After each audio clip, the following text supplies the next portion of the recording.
Hello, Heather. Hello. How you doing? I'm doing well. How are you? Good. We're so happy that you could be here with us today. We are here to do an interview of you as an expert in designing inclusive preschools. So really quick, want to introduce myself. I am Janelle Mercado. I'm the project coordinator for the Supporting Inclusive Practices Project. And Heather, want to do a quick introduction of who you are? My name is Heather Richardson. I am the director of Winzler Children's Center at Eureka City School District. And here we are right here. This is our playground. We've been participating in the Supporting Inclusive Practices grant program now for 4 years. And when we began, I started out in the special education classroom as a co-teacher with our special educator. Excellent. Now I'm the director. Well, we are honored that you could be here and share your experiences as a director designing inclusive preschools. So go ahead and jump in with our questions. My first question that I have for you, and this is a really common one that we get from the field, is can you tell us a little bit about the initial steps that you took in designing your inclusive preschool? So it started when I was in the special education classroom, and I said, wow, these kids, they really, they're separate, and they're really so much like the general ed kids that I've been teaching for a decade. And why is it that we're not together? And so we started brainstorming as a teaching group how we might be able to provide those small inclusive moments for our students. And it started with little visits to the general education classrooms. And it just kind of grew from there, from the little visits to splitting their days throughout the week. And then eventually we've moved to a model where we spend all of our time together all the time. All 3 of our classrooms are general education classrooms, and all of our specialists push in. And so all of our kids are together. Amazing. So it sounds like you all were pretty intentional about taking small steps. Like this didn't happen overnight. This did not happen overnight. Talk a little bit about like how important it is that you took a real systematic approach? I think that it is the absolute most important thing. You cannot, you can't build Rome in one day. Right. We really had to have everybody on board, and that meant having all of our teachers comfortable, all of our teachers able to expect what was going to happen. So there was a whole lot of conversation before anything happened. There was a whole lot of planning, and that's just such an important piece, is that planning together so that everyone is on the same page. So when you make a move, everyone says, yeah, I knew that we were going to make this move. And then we check in with each other and we say, how's this move going? And if it's not going well, then we take a couple steps back, we look at our plan, and we adjust as we need to. So yeah, even now in our 4th year doing this, we have so far to go, because there's always something new to learn and to change and to adjust. And every year we have different kids. So it's that constant check-in with each other that's really made this successful for us. And I love that you include the teachers at the level that you do to get their input and their buy-in and their perspective. Yeah, the teachers are in charge. They're the people on the ground. They're the people doing the hard work. So they're the most important part of the team. They tell you what works, they tell you what doesn't work. And it's so important to listen to that, because you need them on board more than you need anybody else on board, right? Truly, truly. Well, and we know that mindsets about inclusion can often really help or hinder the design of an inclusive system. So Heather, how did you communicate the importance of inclusive preschools and really help to change the mindset of the administrators, the teachers, the families, so that everyone was on board with this work? You have to have those 2 or 3 people to begin with who are just so inspired and enthusiastic about what you're doing. And I've found those people both on my site and in our district, which is so, so important. And they're the people that really reach out to more and more, and they grow this movement of let's do this and we can do this. And so when it comes to mindsets, it's not really a lack of skill or a lack of will. It's more a lack of opportunity, and potentially, because inclusion has evolved over time, it's a need for an update in education and training. And so that's really where we've started, and that's where we've grown. We're still working on those mindsets. We're lighting small fires. That's really what we're doing. You see the light bulb go off and people are like, oh, wait, this isn't too much different than what I've already been doing in my classroom. It's just that we're differentiating and we're adding small accommodations, making small changes. And it really helps when you can say, this isn't just for you. This isn't just for the children with IEPs. This is for everyone. And it's going to make your environment so much more rich. Yeah. I really appreciate what you said about how we're continuing to work on mindsets, and that it really requires a significant amount of training and support for your educators. Everyone is in such a different place in this work. Can you talk a little bit about how you cultivate those relationships and how you, like you kind of alluded to, you're planting seeds, one little seed at a time, and you nurture that and you help that grow. Can you talk a little bit about how that's done at Winzler? I think that it comes with the honesty piece and how we talked about the continued collaboration, really, really listening to each other and saying, this is really working, let's move forward. Or I feel very uncomfortable. I really don't think it's time for us to do this. When I have a teacher who says that to me, I don't continue moving forward until they say to me, okay, I think I'm ready now.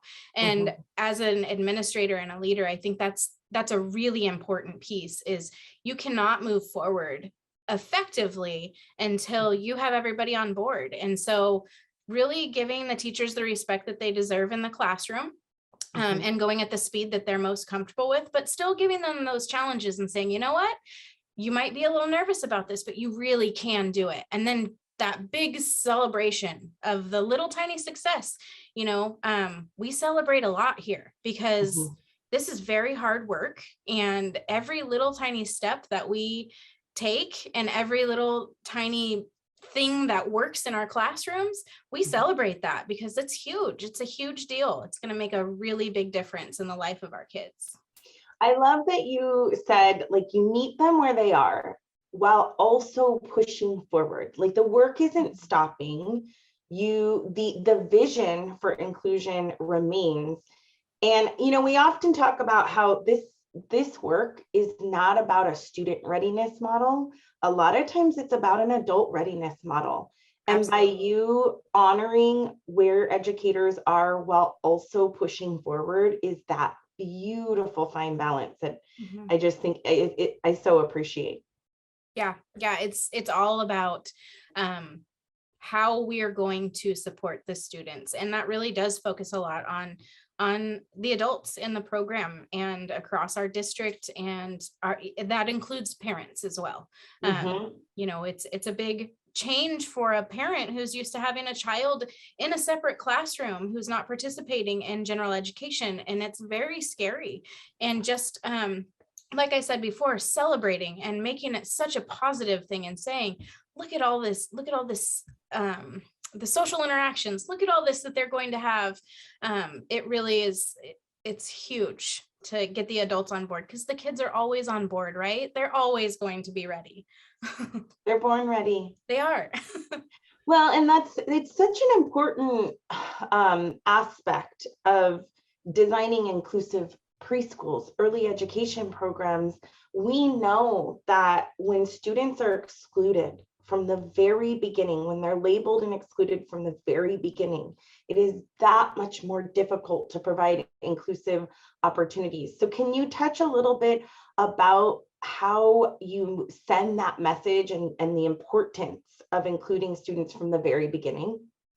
I think that it starts at the IEP meetings, the IFSP meetings, or the transition meetings when they're 2.5 years old. And I have my first opportunity to say, oh, look at their they're progressing from regional center, they're coming into an educational environment, and look what we can do here. You know, this isn't just an educational environment, this is a social environment. This is a place where they're going to have access to peers, where they're really going to build that foundation that's necessary to be a meaningful and effective member of a classroom environment in elementary school.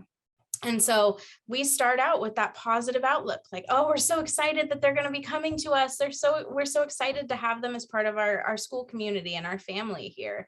And then as we make that transition from our preschool program here over into the elementary years, it's also really important to make that connection with principals and administrators at the higher grade levels. And I feel really, really thankful that I'm part of a school district, because I get to work with principals, I get to work with our district leadership, and I have a platform where I can say it's really important that these kiddos continue to move forward in an inclusive environment. And so I repeat myself a lot. I talk about it a lot to whoever will listen, because it's such an important thing. We don't want to take those steps back when we know that those kids are ready to be in an inclusive environment.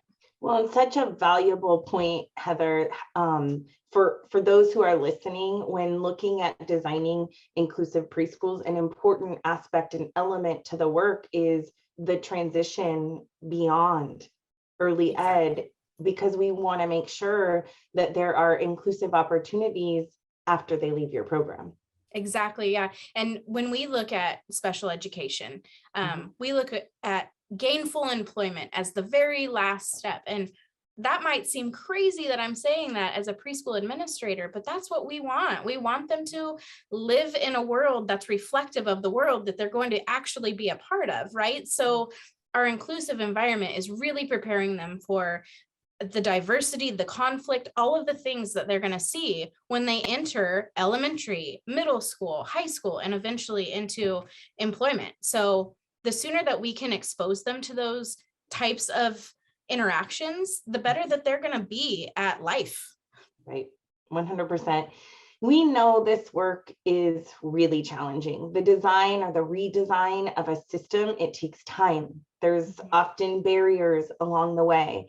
What are some of the most common barriers that you have experienced, that your program has experienced when redesigning your inclusive preschools?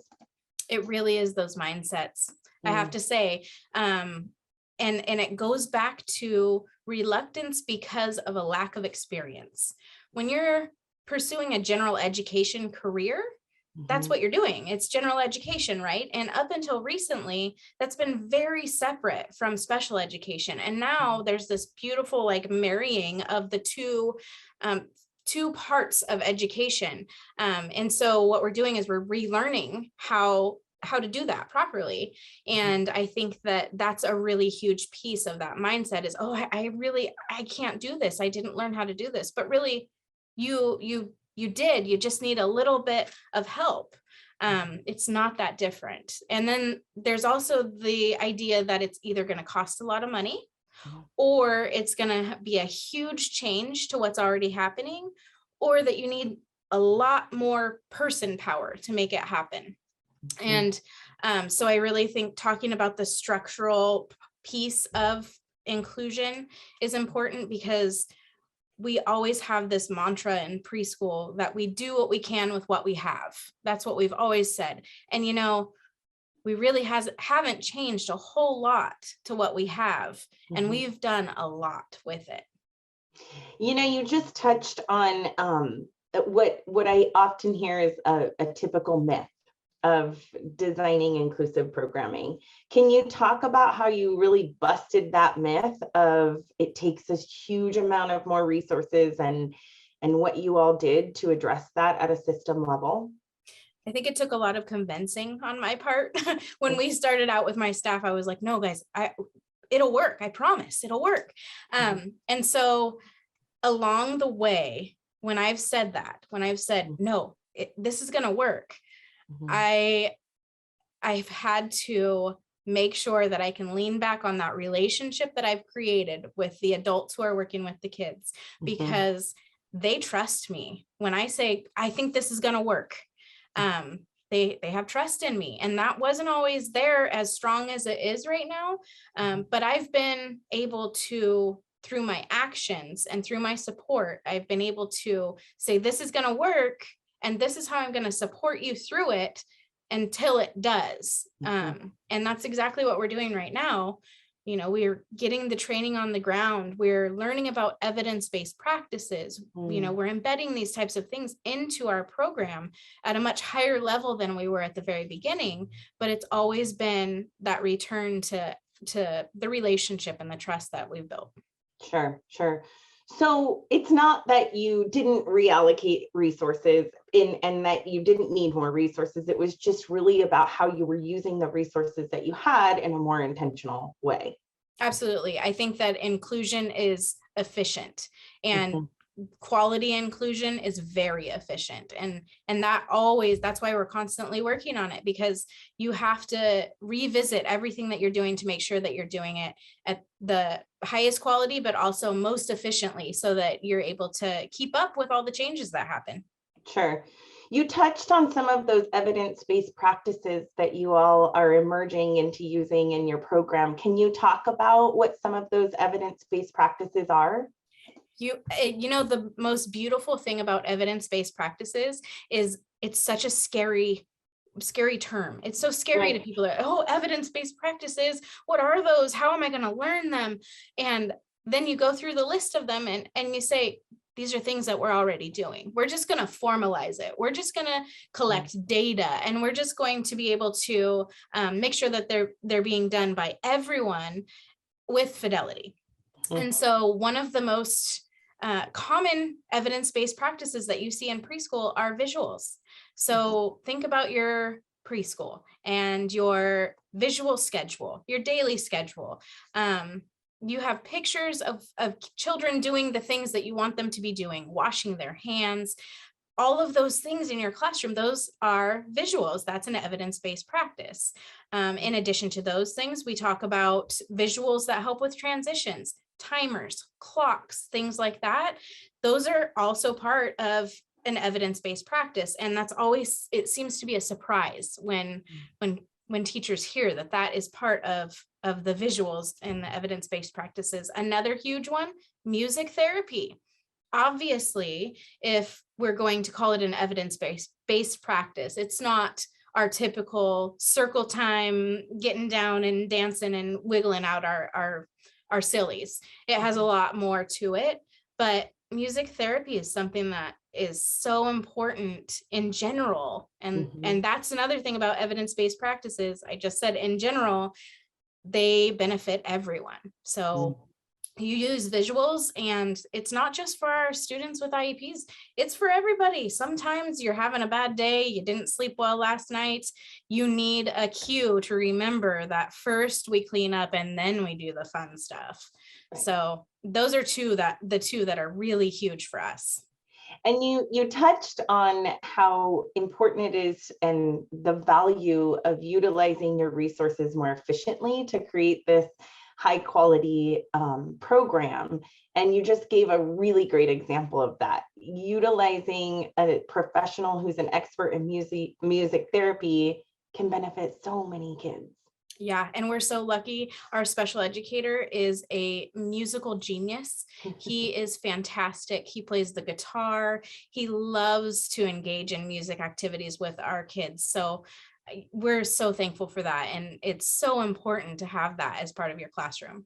I love that. It's showing how valuable it is to bridge the system and create one system instead of special educators being over here, general educators being over there. Let's bring it all together. Oh yeah, all of our children love it when teacher Josh comes into the classroom. Everyone's excited to see him. It's just another positive adult in the classroom. You know, who doesn't want that? Right, sure. Oh, Heather, it has been amazing chatting with you this morning. And I know that we're going to get a lot of calls. How can we talk to Heather? How can we come see Winzler? Can you tell us how we might be able to contact your program or you in the future? Well, we are very active on Facebook. And so Winzler Children's Center on Facebook is a really good way to find us. It has our phone number. It has a link to the Eureka City Schools website, which is where you can find more information about us. That's a little bit more formal. If you want to see pictures of the things that we do, Facebook is great. Social media is great for that. Incredible. Well, thank you, Heather, for your time. Thank you so much.